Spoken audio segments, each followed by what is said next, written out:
आणि यानंतर आपण बघणार आहोत 9 मोठ्या बातम्या।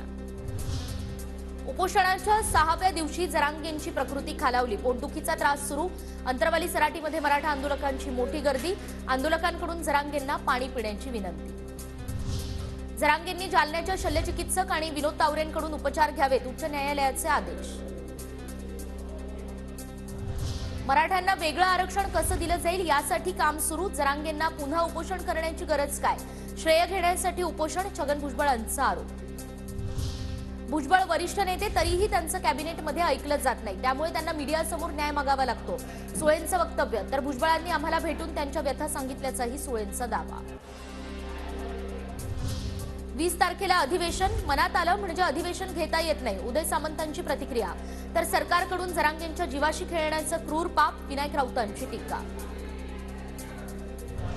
विशेष अधिवेशनात ओबीसी आरक्षणाला धक्का न लागता मराठा आरक्षणाची बाजू मांडा, विधान भवनातील बैठकीमध्ये काँग्रेस आमदारांना सूचना।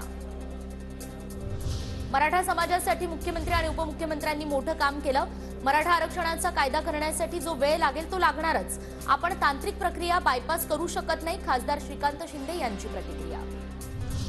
1 एप्रिल 2022 नंतर निवृत्त झालेल्या अंगणवाडी सेविकांना तात्पुरती रक्कम द्या, अनुदानाच्या 30% रक्कम देण्याचा विचार करा, हायकोर्टाचे राज्य सरकारला निर्देश। राजकीय पक्षांना गुप्तदान आता बंद, निवडणूक रोखे योजना असंवैधानिक, सुप्रीम कोर्टाकडून योजना रद्द।